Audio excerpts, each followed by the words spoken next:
Hey everyone, and welcome to This Explainer, why most NestJS projects become messy. Seriously, I'm thrilled to have you tuning in today. If you've ever watched a beautiful, pristine repository turn into an absolute tangled web, well, you are in the exact right place. Let's get started. Okay, let's dive into this. It's a universally relatable pain, right? You start a project, everything feels highly logical, perfectly structured. But fast forward a year, and simply finding the logic for a basic feature feels like a treasure hunt without a map. But why exactly do clean NestJS projects become a messy nightmare over time? What is the actual mechanism of this decay? Let's break it down. To understand the mess, we really have to look at the innocent beginning. A common NestJS backend looks absolutely pristine at the start. You've got your products controller to receive the request, a product service to handle the business logic, and a repository to talk to your database. It works beautifully when you only have a handful of endpoints gracefully handling requests. It feels organized, it feels predictable, and honestly, incredibly safe. But then, the application grows. The reality of business sets in. New requirements come down the pipeline, usually from a product manager who just had a quick idea over the weekend, right? Suddenly, that perfectly organized folder structure starts feeling the strain. After several months of active development, that once clean, simple service file, it starts accumulating absolutely everything. Just look at how the methods start stacking up. What started as just creating and updating a product rapidly transforms. Suddenly you're adding methods for importing data, calculating dynamic prices, applying seasonal discounts. It just keeps going. A single file mutates into the dreaded God service. You know the one. It's a massive class that simply knows way too much and does way too much. And the daily friction this giant overloaded God service causes, it's literally exhausting for the entire team. Because every new product feature gets jammed into this exact same file, every single developer is touching the same code. Merge conflicts skyrocket. Testing becomes incredibly hard because you have to mock half the universe just to test one tiny method. Debugging slows to an absolute crawl. And new developers? They completely struggle to onboard because the cognitive load of reading a sprawling, thousands of lines long service file is just overwhelming. Now, let me be super clear here. NestJS itself is a strong, fantastic framework. It is not the problem at all. The real trap is blindly relying on layered architecture as the system scales. Layered architecture basically means organizing your backend code by its technical layer, grouping all controllers together in one folder, all services in another, and all repositories somewhere else. It feels highly logical at first, mostly because it's the default scaffolding for almost every MVC framework out there. But think about the exhaustion of building a single use case in this layered setup. When you add a simple create product feature, the code isn't in one place. It is completely scattered. You have to jump around 7 different files across multiple folders just to piece together what happens when a user clicks submit.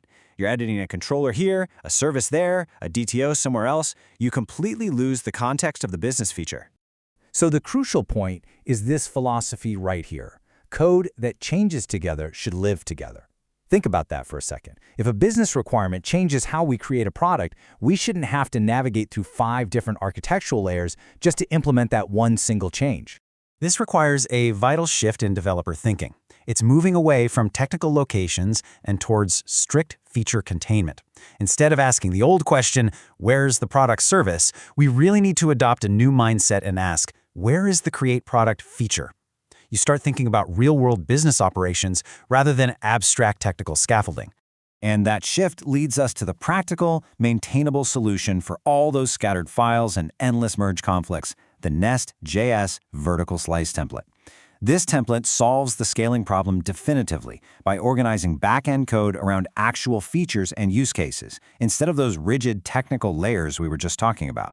And this brilliantly illustrates what that looks like in practice. The anatomy of a vertical slice literally changes everything.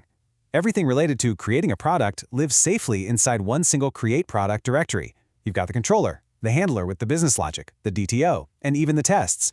The entire business operation is safely contained and isolated right there. It is so much easier to reason about because the feature stands entirely on its own. Plus, this structure drastically reduces risk, which is absolutely crucial. In a traditional layered system, if you change logic inside a massive shared service, you might accidentally break an entirely different feature without realizing it until it hits production. But here, bugs are completely isolated to one slice. The tests match the feature structure directly. Clear boundaries protect your code from accidental coupling. This means you can modify the create product slice with total confidence that you aren't secretly breaking update product. Now, what's really interesting about this slide is seeing these two realities side by side. The difference is basically night and day. On the messy backend side, you have huge service files, incredibly unclear logic ownership, weak boundaries, and tests that are just a nightmare to write. But look at the cleaner backend. You get clear feature folders, perfectly isolated business logic, controllers that stay thin, and properly abstracted repositories. It literally transforms the developer experience from a daily grind into something highly productive. Now, let's do a quick reality check. Actually, does every single project need this? No, of course not. For a tiny prototype with 3 endpoints and no long-term maintenance plan, a simple layered structure is perfectly fine. Vertical slice architecture might be total overkill there. But for a real business backend, especially one that's going to grow, evolve, and be maintained by a team over several years, layered architecture almost always becomes painful. You absolutely need the vertical slice approach. Because, a serious backend needs to do a lot more than just answer simple HTTP requests. It must be maintainable, testable, observable, and deployable. That's exactly why the vertical slice template doesn't just stop at basic folder structures. It includes production-ready tools like TypeORM, PostgreSQL, OpenTelemetry for tracing, and Docker Compose. These are the critical engineering tools that teams often add way too late in the process, usually after some massive production incident forces their hand. So the key takeaway of our explainer today is this. Grouping features into self-contained slices improves maintainability. Most NestJS projects become messy simply because teams organize code by technical layers. You can save time, reduce bugs, and honestly, preserve your own sanity by organizing your code by business use cases instead. It just scales beautifully. To wrap up, I want to leave you with this final, provocative thought to reflect on as you look at your own code bases tomorrow morning. Ask yourself, is your backend built to answer requests, or is it built to survive scale? Thank you so much for joining me for this explainer, and happy coding.